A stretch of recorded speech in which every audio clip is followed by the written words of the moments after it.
Hello everyone and welcome back to UGC NET mentor guys. आप सभी का स्वागत है क्लास नंबर 1 में। This is the first class of JRF winner batch जो कि हम आज से स्टार्ट कर रहे हैं। इसमें हम बेसिकली क्या डिस्कस करेंगे मैं आपको बता दूं। इसमें हम डिस्कस करेंगे नेट जेआरएफ के एग्जाम में पूछे गए प्रीवियस ईयर के क्वेश्चंस और इसके अलावा रिसेंट ट्रेंड्स जो अभी देखने को मिला, जैसे दिसंबर 2023 में जो एग्जाम हुआ, अभी जो रिसेंट में एग्जाम हुए हैं, इसके अलावा जो जून 2023 में एग्जाम हुआ था। तो इस सेशन में जिस तरह के क्वेश्चन पूछे हैं एनटीए ने, जिस तरह के क्वेश्चन देखने को मिले हैं, इस तरह के क्वेश्चंस को हम इस क्लास में डिस्कस करेंगे और अपकमिंग क्लासेस में भी इस तरह के जो क्वेश्चंस उनको हम डिस्कस करेंगे, ताकि आप इस तरह के जो क्वेश्चन जो पूछे जा रहे हैं रिसेंट एग्जाम में, उनको आप अच्छे से प्रिपेयर कर पाए। तो चलिए स्टार्ट करते हैं और डिस्कस करते हैं। मैं आपको बता दूं पहले ही कि मैं अपकमिंग डेज में जैसे क्लास नंबर 1 है, ऐसी क्लास नंबर 2, 3, 4 इस तरीके से क्लासेस लेकर के आऊंगा, जिसमें मैं डेटा इंटरप्रिटेशन जो कि एक मिसिंग डीआई से रिलेटेड क्वेश्चन बन रहा है आज के टाइम पर देखने को मिला है वो, इसके अलावा लॉजिकल रीजनिंग हो गया, मैथमेटिकल रीजनिंग हो गया, या कोई भी यूनिट ले लो, चाहे वो डेटा इंटरप्रिटेशन हो या एनी अदर यूनिट, जो कि अभी रिसेंट जो जिस तरह की क्वेश्चन देखने को मिले हैं, हम उन क्वेश्चंस को कवर करेंगे सभी यूनिट से। सो मेक श्योर आप इस सीरीज को जरूर फॉलो करें। ये सीरीज आपके लिए डेफिनेटली काफी बेनिफिशियल रहेगी, काफी एडवांटेज मिलेगा आपको इस सीरीज से और आपकी जो तैयारी और अच्छे से हो पाएगी। So this is about me, जैसे कि आप सभी को पता होगा, और अभी तक आपने इस चैनल को सब्सक्राइब नहीं किया है, सो मेक श्योर आप इस चैनल को सब्सक्राइब कर लें, ताकि आपको अपकमिंग वीडियोस के सभी नोटिफिकेशन मिलते रहें। आप हमें टेलीग्राम, इंस्टाग्राम, फेसबुक पर फॉलो कर सकते हो, सभी के जो लिंक है आपको डिस्क्रिप्शन बॉक्स में मिल जाएंगे। अदरवाइज आप यूजीसी नेट मेंटर करके भी सर्च करेंगे इन प्लेटफॉर्म पे, तो भी मैं आ जाऊंगा, वो ग्रुप जो है वो आ जाएगा, आप उसको ज्वाइन कर सकते हो। वहाँ पे मैं पीडीएफ हो गई, कोई इंपॉर्टेंट पीडीएफ हो गई, या एनी अदर कोई इंपॉर्टेंट चीज रहती है, तो मैं वहाँ पे शेयर कर देता हूँ।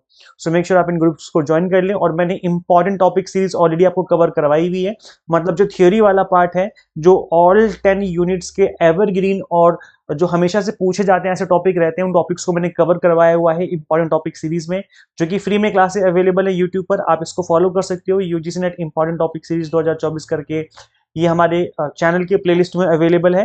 तो आप जाकर के गो थ्रू कर सकते हो इन क्लासेस को, और इन सभी क्लासेस की जो प्लेलिस्ट है उसका लिंक भी मैं description box and comment box में पिन कर दूंगा। तो चलिए guys, let's practice PYQs and समझते हैं किस तरह के क्वेश्चन एग्जाम में देखने को मिले हैं अभी रिसेंट एग्जाम में। तो आपको मैच करना है यहाँ पर लिस्ट में लिस्ट 1 लिस्ट 2 करके। आपको लिस्ट गिवन है, लिस्ट 1 है, लिस्ट 2 है। तो ऑप्शन है लाइक यहाँ पर जो गिवन है दैट इज नॉर्मल वाटर है, रेन वाटर है, acid rain water and ocean water है। इसके बाद यहाँ पे आपको पीएच वैल्यू पूछी गई है, ये वाटर कैटेगरी बता दी गई है आपको, यहाँ पर पीएच वैल्यू पूछी हुई है कि कितनी पीएच वैल्यू होती है। तो इस तरह का जो क्वेश्चन है आप देखेंगे, इस तरह की जो क्वेश्चन है एनटीए पहले कभी नहीं पूछता था, बट अब इस तरह की क्वेश्चन भी एनटीए पूछ रहा है। तो इसका मतलब है कि इस तरह के क्वेश्चंस भी आपको प्रिपेयर करने चाहिए। तो मेरा एम यही है, इन सभी क्लासेस को मैं इसीलिए कंडक्ट कर रहा हूँ, आपके लिए यहाँ पर रिकॉर्ड करके अपलोड कर रहा हूँ, बिकॉज मैं चाहता हूँ कि आप लोग थियोरी के साथ साथ कुछ जो ट्रेंड अभी आज के टाइम पर ट्रेंड बन गया है नए क्वेश्चंस का, कुछ न्यू क्वेश्चंस देखने को मिले हैं, तो आप इन क्वेश्चन से भी अवेयर रहें, ताकि थ्योरी तो पढ़ ही रहे हो आप, प्लस इस तरह के क्वेश्चन से अवेयर रहोगे, तो अगर क्वेश्चन बना एग्जाम में तो डेफिनेटली आप उसका आंसर कर पाएंगे। तो ये आपको कैसा लगा, मतलब ये जो सोच है मेरी इस तरीके से आपको पढ़ाने की, इस तरह के क्वेश्चन, इस तरह के ट्रेंड आपको बताने की, समझाने की, आपको लगता है आपको बेनिफिट मिलेगा? आप कमेंट करके जरूर बताएं। आप लोग फीडबैक दिया करो ताकि मोटिवेशन मिले, आपके फीडबैक से ही मोटिवेशन मिलती है। तो गाइस देखो, नॉर्मल वाटर का यहाँ पर पीएच वैल्यू पूछी गई है। आप देखिए, हिंदी मीडियम वाले स्टूडेंट्स हैं, नॉर्मल वाटर सामान्य पानी है, देन रेन वाटर जो है बारिश का पानी हो गया, एसिड रेन वाटर अम्लीय वर्षा जल हो गया, और ओशन वाटर हो गया समुद्र का पानी। तो यहाँ पर आपको ऑप्शन गिवन है ABCD, अब इसको आपको मैचिंग करनी है।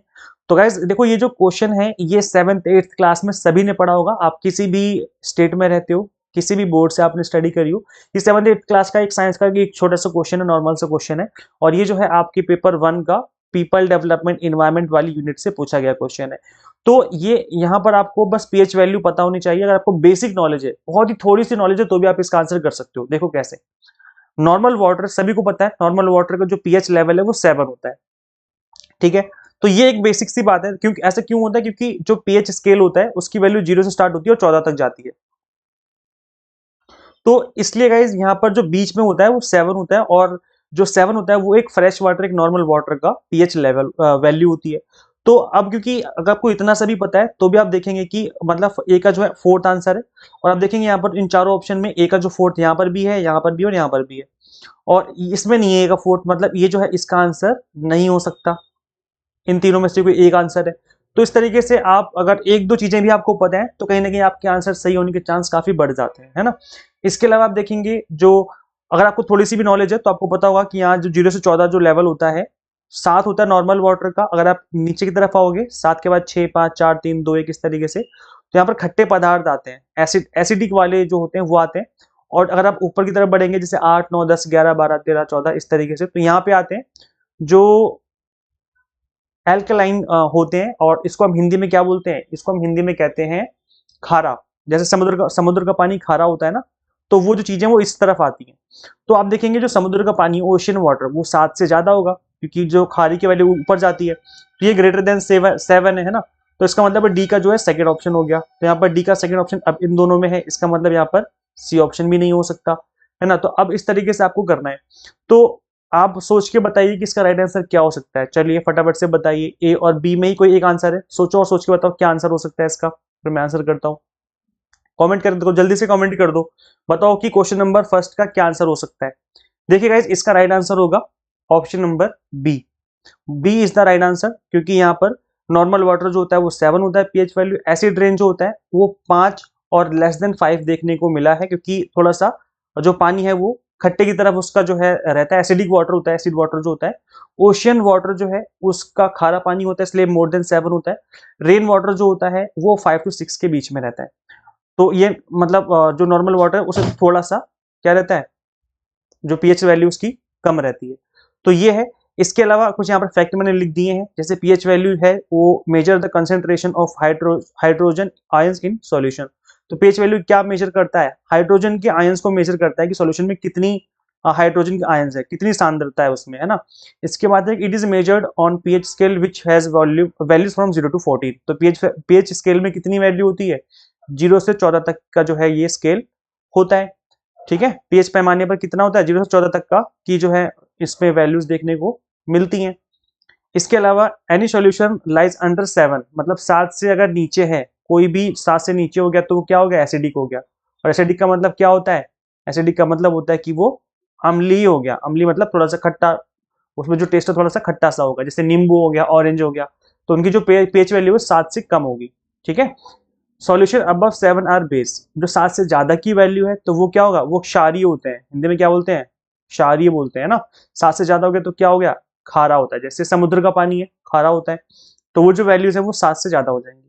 Value 7 on the pH scale is neutral which is the pH value of fresh water. तो जो 7 होता है वो न्यूट्रल वैल्यू होती है, ना खट्टा है ना खारा है, कैसा भी नहीं है, ये न्यूट्रल वैल्यू है जो फ्रेश वाटर की होती है 7। तो आई होप आपको जो बेसिक चीजें हैं पीएच स्केल की समझ में आ गई और अच्छे से समझ में आ गई होंगी, बिकॉज हमने क्वेश्चन का आंसर तो समझा ही है, प्लस हमने कंप्लीट एक्सप्लेनेशन भी समझ लिया है। तो ये है। अब देखो यहाँ पर थोड़ा सा मैं आपको और समझा देता हूँ। 7 जो है फ्रेश वाटर का, प्योर वाटर है। अगर हम ऊपर बढ़ेंगे तो 8 नंबर जो होता है वो एग का होता है पीएच वैल्यू। 9 नंबर पे बेकिंग सोडा होता है। 10 पे हैंड सोप होता है, और जिससे आप हाथ धोते हैं। फिर अमोनिया सॉल्यूशन हो गया, फिर ब्लीच पाउडर हो गया, फिर कॉन्सेंट्रेटेड सॉल्यूशन ऑफ एल्कलाइंस हो गए। इसके अलावा अगर आप 7 से नीचे की तरफ जाते हो तो 6 नंबर पे होता है मिल्क, दूध का 6 होता है। 5 होता है ब्लैक कॉफी का। 4 होता है टोमेटो जूस का, खट्टापन होता है थोड़ा सा। थर्ड पे आ गया एप्पल जूस, थोड़ा सा और खट्टा हो सकता है। सेकंड नंबर पे आता है लेमन जूस, बहुत खट्टा होता है। फिर आता है फर्स्ट नंबर पे गैस्ट्रिक एसिड, जैसे हमें गैस बनती है ना पेट में, आपको खट्टी खट्टी डकार आती है, कभी कभी देखा होगा आपने ना, तो पेट में हमारे एसिड बनता है जिससे खाना पचता है। तो इस तरह की जो चीजें हैं वो आपको देखने को और यहाँ पर मिलती हैं। ठीक है, समझ में आ गया पीएच वैल्यू। चलो guys, next question. In academic writing the abbreviation FN is used to represent. FN जो है वो क्या रिप्रेजेंट करता है, अकादमिक लेखन में संक्षिप्त नाम FN को उपयोग प्रतिनिधित्व करने के लिए किया जाता है। क्या प्रतिनिधित्व मतलब क्या शो करता है FN? फोर नून होता है, फुटनोट होता है, फॉरवर्ड पेज नंबर होता है, फॉलोइंग पेज नंबर होता है, क्या होता है? तो गाइस देखो, FN है, आप सोच के देखो कि अगर इसको हम यूज कर रहे हैं तो किस लिए यूज कर रहे होंगे। अब देखो गाइस, यहाँ पर आप देखेंगे अगर FN, तो ये फुट और नून, फुट नून, फोर नून का तो कोई मतलब नहीं बनता एकेडमिक राइटिंग में, है ना। तो ये तो हो नहीं सकता। फुट नोट हो सकता है, F का मतलब फुट हो गया, N का मतलब नोट हो गया। बाकी फॉरवर्ड पेज नंबर तो हो नहीं सकता FN, और फॉलोइंग पेज नंबर भी नहीं होता, तो फुट नोट हो सकता है ना। तो इस तरीके से आप इन चीजों को और वहां पर एग्जाम में भी सोच सकते हो कि FN का मतलब क्या हो सकता है। वैसे तो आई थिंक जनरल क्वेश्चन आप सभी को पता ही होगा। सो FN की फुल फॉर्म क्या होती है, यहाँ पर फुट नोट होती है। अच्छा, ऑप्शन नंबर ए नहीं, ऑप्शन नंबर बी, गलती से मैंने ए लिख दिया शायद, है ना। Footnote is written at the end of the paragraph और page while end note is written at the end of the document। तो डॉक्यूमेंट के बिल्कुल एंड में एंड नोट होता है, और जस्ट पेज के एंड में अगर देखा जाए तो यहाँ पर फुट नोट हो सकता है ना। तो ये जो है इसका राइट आंसर हो जाएगा। चलिए गाइस आगे बढ़ते हैं। नेक्स्ट क्वेश्चन है given below are two statement given है। अभी ये जो क्वेश्चन है ये आपके दिसंबर 2023 में पूछा हुआ क्वेश्चन है, और मैं आपको बिल्कुल रिसेंट ट्रेंड बता रहा हूँ। इस तरह के क्वेश्चन एनटीए पूछ रहा है, इस तरीके से आपको प्रिपरेशन करनी है। मैं आपको अपकमिंग डेज में और क्वेश्चंस की प्रैक्टिस करवाऊंगा, और डीआई और लॉजिकल रीजनिंग की क्वेश्चंस की प्रैक्टिस भी करवाने वाला हूँ। सो गाइज आप कमेंट जरूर करके बताना कि क्लासेस आपको कैसी लगती हैं। अगर आपको मजा आ रहा है पढ़ने में, चीजें समझ में आ रही हैं, तो कमेंट करके जरूर बताया करो। स्टेटमेंट नंबर 1 जो है, that is Kyoto protocol only binds developed countries and places heavier burden on them. तो जो क्योटो प्रोटोकॉल है, क्या वो सिर्फ जो डेवलप कंट्रीज है उन्हीं को बाइंड करता है, उन पर हैवी बर्डन डालता है, ऐसा है क्या? देखो ये हिंदी मीडियम वाले स्टूडेंट्स घबराए नहीं, नेक्स्ट पेज पे मैंने हिंदी में भी डाला हुआ है, बिकॉज क्वेश्चन लंबा था, काफी बड़ा क्वेश्चन, तो मैंने सिंगल स्क्रीन पे नहीं लिखा है उसे। क्योटो प्रोटोकॉल केवल विकसित देशों को बांधता है और उन पर भारी बोझ डालता है। और सेकंड है, क्योटो प्रोटोकॉल का जलवायु परिवर्तन पर संयुक्त जो यूएनएफसीसी है उससे कोई लेना देना नहीं है। तो ये तो क्या देखो साफ साफ गलत बात लिखी हुई है। ऑप्शन नंबर 2 तो ऑब्वियस सी बात है गलत बात है, क्योंकि यूएनएफसीसी के अंडर ही क्योटो प्रोटोकॉल को बनाया गया है। तो स्टेटमेंट नंबर 2 तो जो है वो इनकरेक्ट हो जाती है। और क्योटो प्रोटोकॉल जो है ओनली बाइंड्स डेवलप कंट्रीज, केवल डेवलप कंट्रीज को बाइंड करता है, उन पे हैवियर बर्डन डालता है, तो ये भी गलत है, ऐसा नहीं है। क्योटो प्रोटोकॉल का मतलब है कि सभी को मानना है, सभी को ग्रीन हाउस गैसेस जो है वो नहीं फैलानी है जिससे कि नुकसान हो एनवायरमेंट को। तो ग्रीन हाउस गैसेस के लिए इसको बनाया गया था, है ना। तो ये भी इनकरेक्ट हो जाएगा। केवल डेवलप कंट्रीज नहीं बल्कि डेवलपिंग कंट्रीज को भी मना किया हुआ करने के लिए, उनको भी बोला हुआ है कि भाई ऐसे मत करो। तो ये जो चीजें दोनों ही गलत है, इसका मतलब दोनों फॉल्स है। So both statement number 1 statement number 2 are false. अब चलिए गाइस थोड़ा सा क्योटो प्रोटोकॉल के बारे में समझ लेते हैं कि क्या होता है और कब बना, किसने बनाया। तो Kyoto protocol works on the principle common but differentiated responsibilities. Common responsibilities है, ठीक है। तो ये है मतलब डेवलप हो चाहे डेवलपिंग हो, सभी को कॉमन रिस्पॉन्सिबिलिटी दे रखी है, which ultimately puts more burden on developed countries but it does not bind only developed countries but all the countries। तो हाँ ये हो सकता है कि थोड़ा डेवलप कंट्रीज पे थोड़ा सा बर्डन ज्यादा है, लेकिन बाइंड सभी को करता है, सबको ही इनकी बातें माननी पड़ेंगी। सो स्टेटमेंट नंबर 1 जो है वो इनकरेक्ट हो जाएगा। और क्योटो प्रोटोकॉल जो है वो यूएनएफसीसी से लिंक है, और इस वजह से स्टेटमेंट नंबर 2 भी इनकरेक्ट है, बिकॉज उसमें कहा गया था कि लिंक नहीं है। The Kyoto protocol is an international treaty with goal of reducing major green house gases. मतलब इसका लक्ष्य क्या है? ग्रीन हाउस गैसेस को कम करना, इसका लक्ष्य है क्योटो प्रोटोकॉल का। तो ये याद रखना। एक बार तो क्वेश्चन ये भी पूछ लिया गया था कि क्योटो प्रोटोकॉल किस चीज से रिलेटेड है, तो इसका सिंपल सा आंसर है कि ग्रीन हाउस गैसेस से रिलेटेड है ना। आई होप समझ में आ गया है। इसके अलावा कुछ फैक्ट समझ लेते हैं। It was sign on in 1997, 1997 में साइन किया था सभी कंट्रीज ने। और ये जो है लेकिन लागू कब हुआ? 16 फरवरी 2005 में लागू किया गया, तो काफी लेट लागू हुआ। अब अगर एग्जाम में पूछा जाए कब साइन किया गया, तो 1997। कब लागू हुआ? तो 2005, है ना। First commitment period of the Kyoto protocol 2008 से 2012, ये बोला गया कि अब जो है हम ग्रीन हाउस गैसेस नहीं फैलाएंगे, तो इस चीज को है 2008 से 2012 का जो पीरियड है वो रखा गया। सेकेंड कमिटमेंट जो है which is called the Doha amendment was 2013 से 2020। तो दोहा जो अमेंडमेंट किया गया क्योटो प्रोटोकॉल से रिलेटेड है ये। और दोहा एक जगह का नाम है जहां पर एक मीटिंग हुई थी, सबमिट हुई थी, देन वहां पर 2013 से 2020 तक की जो चीजें वो बोली कि भाई हम जो है ग्रीन हाउस गैसेस और कम करने जा रहे हैं। अब 84 countries were signatories of this protocol. There were 192 parties. Canada withdraw from protocol. Canada जो है इसने withdraw कर लिया है effective December 2012 to the protocol in 2020। तो जो कनाडा है उसने भी यहाँ से जो है अपना नाम हटा लिया है इस प्रोटोकॉल से।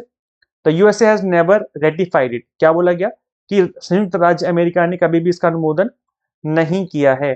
एक तरीके से आप मना ही मान लो कि मना ही कर दिया, उन्होंने साइन नहीं किया इस पे, और इसको ऑफिशियल तरीके से इसको सिग्नेटरी जो है सिग्नेटरी कंट्री नहीं बना, नहीं अपने आप को बनाया। It was adopted in Kyoto Japan. Kyoto जगह का नाम है, जापान में जगह है जिस उसी के नाम से क्योटो प्रोटोकॉल जो है फेमस है। ऑन 11 दिसंबर 1997 और the Kyoto protocol was negotiated under the UNFCCC. और जैसे कि मैंने बताया कि यूएनएफसीसी के अंदर इसको बनाया गया था 1992 में न्यूयॉर्क में on climate change, which was signed in 1982 in New York. The aim of this protocol was to focus on ethnographic greenhouse gases emission। मतलब ethnographic का मतलब क्या होता है? जो हम लोग फैलाते हैं, जो इंसान फैलाते हैं, है ना। तो इस तरह की जो एक्टिविटीज है जिसकी वजह से ग्रीन हाउस गैसेस पैदा होती हैं और ग्लोबल वार्मिंग बढ़ रही है, हमारा जो प्लैनेट वो गर्म होता जा रहा है, इस तरह की जो चीजें उनको रोकना है, कंट्रोल करना है, ग्रीन हाउस गैसेस को रोकना है। अब आप मुझे कमेंट करके बताइए कि कितने ग्रीन हाउस गैसेस जो हैं इस क्योटो प्रोटोकॉल के अंदर मेंशन है। क्या 4 गैसें मेंशन है, या 6 गैसेस मेंशन है, या 8 है, या 12 है? आप लोग मुझे कमेंट करके बताओ। चलो फटाफट से कमेंट करो कि टोटल कितनी गैसें मेंशन है। 4 गैसेस हैं, 6 गैसेस मेंशन है, 8 है, फिर 12 है। अगर पता है तो फटाफट से कमेंट कर दो, नहीं पता है तो गूगल करो कि कितनी गैसेस हैं क्योटो प्रोटोकॉल के अंदर और फिर कमेंट करो। इससे क्या होगा, जब आप गूगल करेंगे तो आपको पता चलेगा कितनी गैसेस हैं, प्लस कुछ चीजें आपको और पता चलेंगी, गूगल पे लिखी मिलेंगी। आप उसको सर्च करिए, पढ़िए और कमेंट जरूर करो कि देखो यहाँ पर कितनी गैसेस है। फटाफट से कमेंट कर दो अगर पता है, नहीं पता तो गूगल करके कमेंट करने जरूर आना, ठीक है। चलिए गाइस आगे बढ़ते हैं। Next question, the policy on higher education during the 8th 5-year plan was to encourage. 8वीं पंचवर्षीय योजना के दौरान उच्च शिक्षा पर नीति प्रोत्साहित करने वाली थी, कि मतलब किस चीज को लेकर के यहाँ पर 8th 5-year प्लान में इनकरेज किया गया, किस चीज को इनकरेज किया गया? तो ये था option expansion of public sector, involvement of private sector, establishment of foreign campuses और एंट्री ऑफ फॉरेन यूनिवर्सिटीज। तो गाइस देखो, अगर मैं आपको बताऊं, अगर आप थोड़ा सा आइडिया रखते हो, थोड़ा बहुत पढ़ते हो, तो आपको पता होगा कि नेशनल एजुकेशन पॉलिसी 2020 में ये बात बोली गई है फॉरेन यूनिवर्सिटीज को लेकर के, फॉरेन कैंपसेस को लेकर के। तो इसका मतलब है कि 8th 5-year प्लान में तो ये नहीं बोला गया होगा, क्योंकि ये तो बात अभी बोली गई है, रिसेंटली बात बोली गई है। तो ऑप्शन नंबर सी और डी तो नहीं हो सकता, है ना। इसका मतलब है कि अब जो है आपके चांस हो चुके हैं 50-50। अगर आपने इस पे एक भी टिक मार दिया तो 50% चांस है कि आपका क्वेश्चन सही हो जाएगा। तो उस तरीके से थोड़ा सा आप कॉमन सेंस भी यूज करना एग्जाम में, जब एग्जाम में बैठे हो और आपको क्वेश्चन का आंसर नहीं पता, थोड़ा सा कॉमन सेंस भी यूज करना चाहिए ताकि आपका जो आंसर है वो सही हो जाए। तो गाइस देखो, यहाँ पर 8th 5-year प्लान में प्राइवेट सेक्टर के इन्वॉल्वमेंट की बात कही गई थी। So option number B is the right answer of this question. थोड़ा समझ लेते हैं इसको। सो एलपीजी पॉलिसी आई थी 1991 में, आप सभी को पता होगा। 8th 5-year plan was introduced in 1992 as many weakness were identified in the higher education. This plan encouraged the environment of the involvement होगा ये of the private sector in the education system to get quality education standards. Many public sector schemes are launched, जैसे mid day meal भी तभी launch किया गया था ताकि जो और बच्चे जो हैं उनको एडमिशन दिलाया जा सके स्कूल में, प्लस उनको कुपोषण से बचाया जा सके। स्कूल आएंगे थोड़ा खाएंगे पिएंगे तो अच्छा रहेगा। तो इस तरह की जो चीजें वो 8th 5-year प्लान में देखने को मिली थी, ठीक है। अब देखो गाइस, आप लोग ना लेक्चर देख के चले जाते हो, आप लोग यार शेयर नहीं करते लेक्चर्स को। आप लोग शेयर कर दिया करो प्लीज, आप सभी से रिक्वेस्ट है। जिस भी ग्रुप में आप ऐड हो वहां पे शेयर कर दो। लेक्चर्स तो फ्री हैं, आपने फ्री में देखा तो आप इस लेक्चर को शेयर कर दीजिए अपने फ्रेंड्स के साथ जो तैयारी कर रहे हैं, ग्रुप में शेयर कर दो। और कमेंट करके बताया करो कि लेक्चर्स कैसे लगते हैं। आपके कमेंट करने से, आपके शेयर करने से मोटिवेशन मिलती है मुझे लेक्चर्स क्रिएट करने में। तो अगर मुझे मोटिवेशन मिलेगी तो मैं आपको रेगुलर लेक्चर दूंगा और अच्छे से अच्छा कंटेंट क्रिएट करके आपके लिए लाता रहूंगा। सो मेक श्योर आप इन दो कामों को जरूर करें। कमेंट करके बताएं कि लेक्चर आपको कैसा लगा, प्लस इसको शेयर जरूर करें जितने भी ग्रुप में आप लोग ऐड हो, ठीक है। और अपकमिंग डेज में मैं आपको data interpretation, logical reasoning, mathematical reasoning, इनके क्वेश्चंस भी कवर करवाऊंगा with tips and tricks. So make sure आप इस चैनल को सब्सक्राइब कर लें ताकि आपको अपकमिंग डेज में जो क्लासेस मिलती रहे, है ना। देखो गाइज, टीचर एक क्वेश्चन है, a teacher wants to assess the students performance and wants to give immediate feedback, which software you will select for the assessment. ये आपका आईसीटी से रिलेटेड क्वेश्चन है, जिसमें पूछा गया था कि कौन सा सॉफ्टवेयर है जिसको आप इमीडिएटली जो असेसमेंट करता है बता सकता है कि आपने कितने क्वेश्चन सही कर रहे हैं, और आपको जैसे सबमिट करोगे आपको पता चल जाएगा कि आपका स्कोर कितना निकल के आ रहा है। तो ये जब मैं कॉलेज में पढ़ा रहा था उस टाइम पर मैं यूज करता था क्विजेस। मैंने काफी यूज किया है, मैंने काफी सारे स्टूडेंट्स को किसी लेक्चर में एक्टिविटी करवाने का मन होता था, कभी लगता था कि बच्चे बोर हो रहे हैं तो मुझे कुछ ऐसा करवाना चाहिए जिससे वो और थोड़ा सा इंटरेस्ट लेके स्टडी करें। तो मैं क्विजेस ओपन करता था, उसका लिंक मैं शेयर कर देता था, स्टूडेंट्स का ग्रुप बना हुआ था। उस ग्रुप में आने के बाद उस लिंक को ओपन करके सभी स्टूडेंट्स क्विजेस जो है अटेंड करते थे। जैसे सबमिट करते थे पता चल जाता था कि कौन फर्स्ट है, कौन सेकंड है, कौन थर्ड है। फिर इस तरीके से चीजें रहती थी तो बच्चे काफी मजे लेकर के स्टडी करते थे। तो क्विजेस तो इसका आंसर हो गई होगा। इसके अलावा देखो, अब यहाँ पर आपको नहीं पता कि अगर आपको नहीं पता, बिल्कुल भी नहीं पता, तो किस तरीके से आप यहाँ पर तुक्का लगा सकते हैं, फिर सोच सकते हो कि क्या आंसर हो सकता है। तो यहाँ पे क्या बोला जा रहा है कि ऐसा सॉफ्टवेयर बताओ जो कि असेसमेंट करता हो। तो ऐसे देखो, इमीडिएटली असेसमेंट करता हो, है ना, फीडबैक मिल जाए टीचर को कितना स्टूडेंट्स की परफॉर्मेंस कैसी रही है। तो क्विजेस हो सकता है, क्योंकि क्विज में क्या है आपको तुरंत पता चल जाता है। क्विज जैसे 4 ऑप्शन होते हैं, उसका एक आंसर होता है, इस तरीके से क्विज होते हैं ना, तो ये तो हो गई होगा।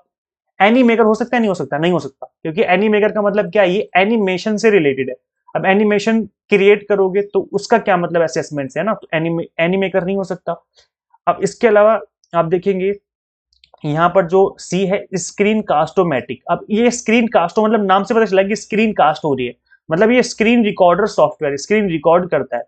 तो ये जो सॉफ्टवेयर है ये आपका असेसमेंट के लिए तो यूज होगा नहीं, तो एनीमेकर नहीं हो सकता, स्क्रीन कास्टोमेटिक नहीं हो सकता, क्विज़ हो सकता है। बाकी काहू तो प्लेटोगन को नहीं पता, तो उसमें आप देख लो कुछ ऐसे कॉम्बिनेशन बना लो यहाँ ऑप्शंस में।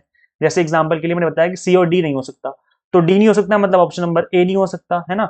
सी डी नहीं हो सकता मतलब बी भी नहीं हो सकता, और क्योंकि मैंने बताया कि जो सी है स्क्रीन कास्टोमेटिक है, तो सी नहीं हो सकता मतलब सी भी नहीं हो सकता ऑप्शन। इसका मतलब डी ही एक ऐसा ऑप्शन है जो कि आपको सही लग रहा होगा। अब देखो थोड़ा सा भी अगर आप कॉमन सेंस लगाओगे, आपको नहीं पता इन सॉफ्टवेयर्स के बारे में, तो उनके नाम से थोड़ा सा आइडिया ले लो कि एनीमेकर नहीं हो सकता, स्क्रीन कास्टर नहीं हो सकता, इसका मतलब क्विज़ तो होगा ही होगा, है ना। तो इससे क्या है कि आपको आपका जो आंसर है वो मिल जाएगा, समझ रहे हो। तो थोड़ा सा मेहनत भी करनी है आपको इस एग्जाम में, थोड़ा सा इस तरीके से कॉमन सेंस लगा करके तुक्का भी लगाना है, जिससे आपके क्वेश्चन के सही होने के चांस बहुत सही हो जाएंगे, है ना। थोड़ा सा इस तरीके से दिमाग लगा के पढ़ोगे तो बहुत अच्छा रहेगा। Option number D is correct. So यहाँ पर क्या है, मैंने कुछ सॉफ्टवेयर की लिस्ट डाल दी, आपको नहीं पता ये क्या है, तुरंत आपको असेसमेंट करके बता देंगे कि स्टूडेंट्स का कितना स्कोर है। तो आप देखेंगे ऑनलाइन एग्जाम मेकर हो गया, क्विजलेट हो गया, प्रॉफ क्विज मेकर हो गया, क्विजेज हो गया, टाइप फॉर्म हो गया, गो कॉन्कर हो गया, गूगल फॉर्म्स भी होते हैं ना। गूगल फॉर्म्स में क्या होता है, आप फॉर्म बनाते हो गूगल फॉर्म, और जब उसमें एक क्वेश्चन डाल के 4 ऑप्शन डाल सकते हो, इससे क्या सबमिट करते पता चल जाएगा कि कितना स्कोर किया है। तो गूगल फॉर्म्स भी मैं बनाता था स्टूडेंट्स के लिए, जब कोविड का टाइम था ना, कोविड के टाइम पे मैंने गूगल फॉर्म्स से बच्चों के टेस्ट लिए ऑनलाइन, तो ये भी यूज होता है, जिससे इमीडिएटली असेसमेंट पता चल जाता है कि स्टूडेंट्स ने कितना परफॉर्म किया है लर्न टेस्ट करके हुए। तो ये कुछ ऐसे हैं जो कि सॉफ्टवेयर यूज होते हैं, इमीडिएटली असेसमेंट हो जाता है स्टूडेंट्स का, और ऑनलाइन सॉफ्टवेयर है जो कि काफी मजेदार है। तो इसकी लिस्ट आप थोड़ा सा जो है आप लोग याद कर लीजिए, है ना।